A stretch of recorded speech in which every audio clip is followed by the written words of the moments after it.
criticized the ruling, the ICJ ruling, that the Israeli occupation of Palestine is illegal. Why would you do that? Because you guys, I mean, just want to learn. You are a signatory to 242, 338, and so on, which speak very clearly on, what is occupied territory and so on. Why would you be opposed to a statement that is stating the obvious, actually, that the West Bank and East Jerusalem? So if you look closely at the response that we gave to people that asked for our take on this ruling on Friday, what we said is that we have been clear that the Israeli government's support for settlements is inconsistent with international law and, of course, runs contrary to the cause of peace.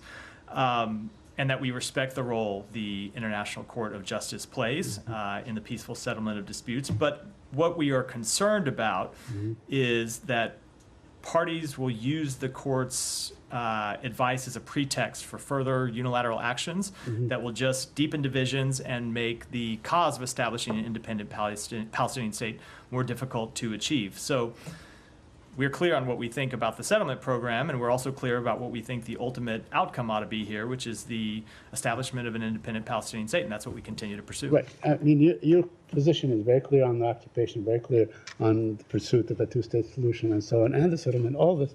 But the Israelis are not responding. Now, you continue to say that the best or the most feasible path forward on this is negotiation.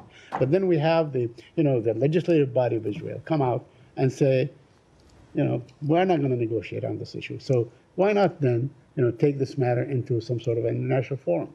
Because we believe the best outcome, ultimately, to establish an independent Palestinian state, and it's important to remember the practical goal that we want to see achieved. Not votes at international bodies that don't do anything, not rhetorical statements that don't do anything. We want to see the actual establishment of an independent Palestinian state. And in our judgment, to get there, it is going to require a negotiation. And yeah, it's a very difficult process. Obviously, there's a reason why this dispute has been dragging on for decades now.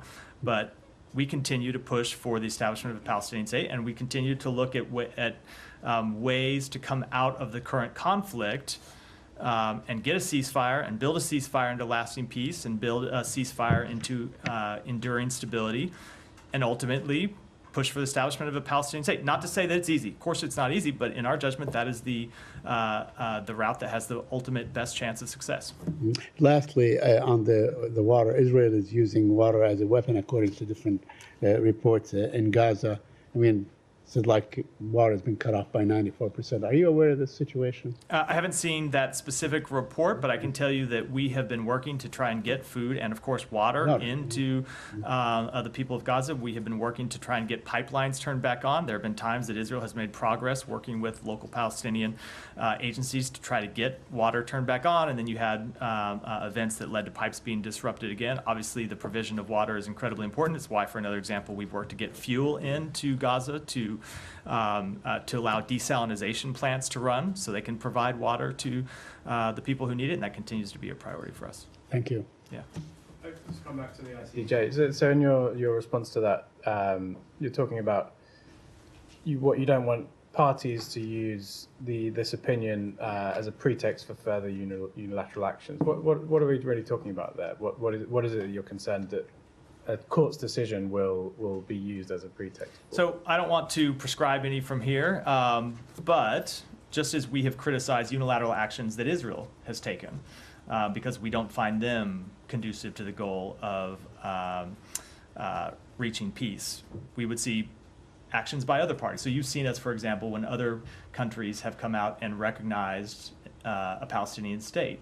As a unilateral action. It's, of course, the right of any country to make that decision, but we see that ultimately as harmful to the ultimate goal of negotiating the establishment of a Palestinian state. So without prescribing any exact options that various parties may take, it's that kind of unilateral thing that outside the context of negotiations, we just ultimately don't find helpful. Right. I think like what Said was kind of getting at, if you're basically saying, we don't sort of see this court's opinion as useful, but that's not really what courts are for, right? They're not there as bodies to make useful political interventions in issues. This is an issue where you say you support international law, but in international law, the concept of international law means that there are courts that can rule on these kind of things, right? And now we've got the ICC and the ICJ have both taken actions regarding Israel in the last few months, and in both cases you've sort of pretty strongly spoken out about those courts interventions. So, how can you say that you support international law when whenever the bodies of international law act, you denounce it? So various parties or observers to international fora or courts here can both respect a court system and disagree with rulings that courts make. You see that all the time, just thinking about domestically here at home, where an administration can respect the work that the courts do, but disagree with an individual that ruling that comes down, be concerned about the practical implications of a decision that a court makes, plan to an appeal.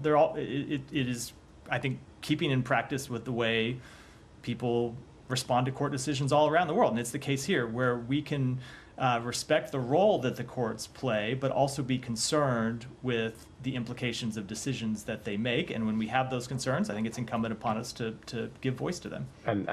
But by doing that, you're signaling to your ally Israel that it doesn't need to follow those rulings.